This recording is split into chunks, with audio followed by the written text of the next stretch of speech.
Hello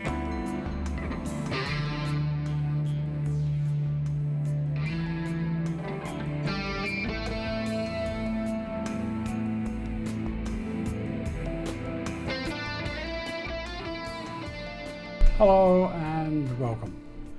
Australia's catastrophic Robo scandal stands as a textbook example of how official government policy, when untethered from legality, ethics and basic human dignity, inflicts devastating and irreversible harm.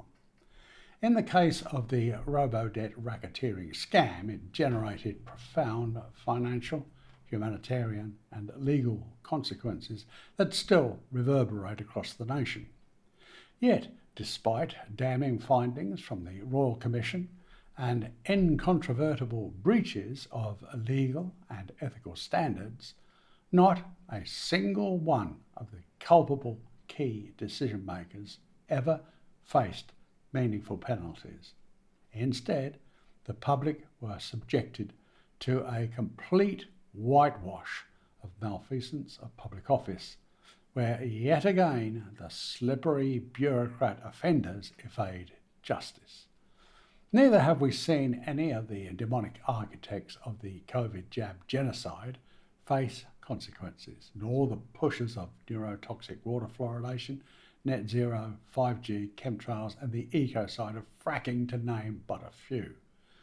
These abject failures are not footnotes in history. They are the blood-stained benchmarks of globalism's war on humanity. When grave and consistent wrongdoing meets no consequence, which is now a daily occurrence, the rule of law is not just abandoned, it's crushed beneath globalist jackboots, whereafter future abuses are incentivised and public trust is obliterated, exactly the way it's planned in this controlled demolition of society. In short, the price of community inaction is dangerously high, and it's rising by the hour. Let's re-examine what the malicious robo-debt scandal actually was. Beginning in late 2016, successive federal governments implemented an automated scheme to recover purported welfare debts by cross-matching Centrelink recipients' reported earnings with Australian Tax Office data. Well, there, think rubbery figures Neil Ferguson's shonky computer modelling.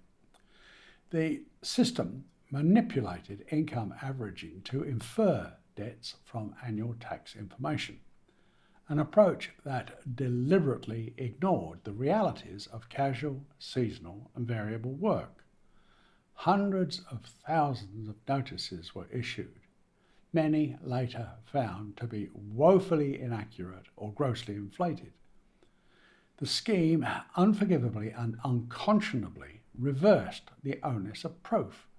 Recipients, often vulnerable, unwell or in crisis, were told to prove a negative to avoid payment demands and gratuitously aggressive collection. In most cases, there was no lawful debt whatsoever. The calamitous fallout included severe stress, financial hardship, and in tragic circumstances, multiple suicides. Automating unlawful logic did not make it lawful. It simply accelerated the harm.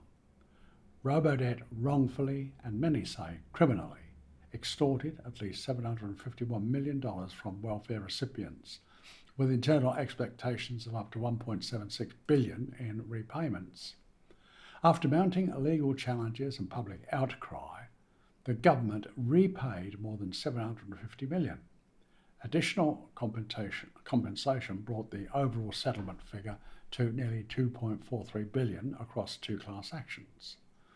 There were further administrative, legal and remediation costs, along with intangible but very real economic losses borne by affected individuals, lost housing, disruptive employment and education, and long-term health impacts. Perhaps most corrosive is the degraded trust in the state's welfare administration, a trust that is expensive to lose and harder still to rebuild. A series of inquiries culminating in the Royal Commission's 662-page final report in July 2023 found that senior public servants and ministers advanced the scheme despite knowing or being on notice that it was legally and procedurally unsound. Former departmental leaders were recorded as breaching the toothless Australian Public Service Code of Conduct on numerous occasions. But because several had since left the service, there were no dismissals or clawbacks. Some implicated officials moved into prominent new roles.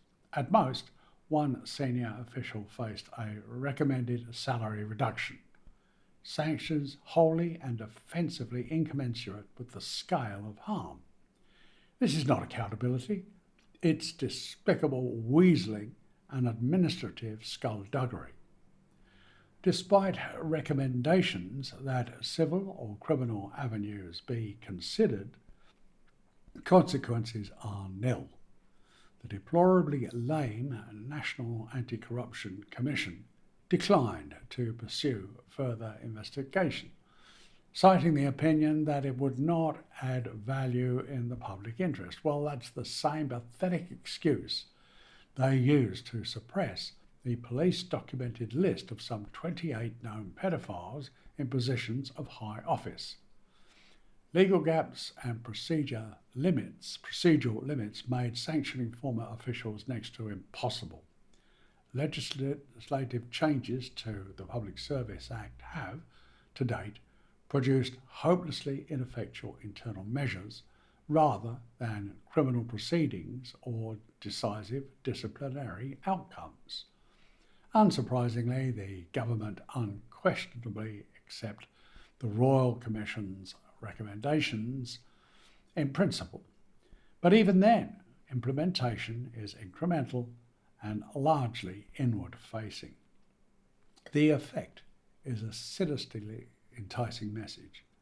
Even where illegality and unethical conduct are substantiated, senior decision makers face minimal personal risk. In other words, get away with treasonous betrayal every time. Failing to pursue and apply meaningful justice does not keep the peace, it seditiously erodes it.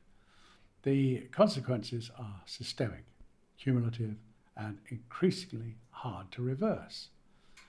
Deterrence collapses without real penalties. Future leaders learn that unlawful shortcuts carry zero personal cost, so it's open slather on a gullible public.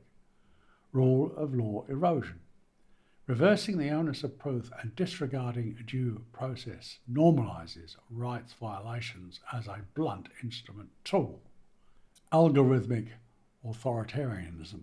Once automated harms are tolerated, expansion to other domains, immigration, housing, policing, becomes optionable and even quicker. Institutional cynicism. Ethical public servants are demoralised. Unethical actors are emboldened.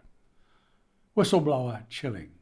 When misconduct yields no accountability, speaking up appears futile or even dangerous. Social fragmentation. Those targeted disengage from institutions, deepening inequality and fueling backlash politics. Precedent hardens.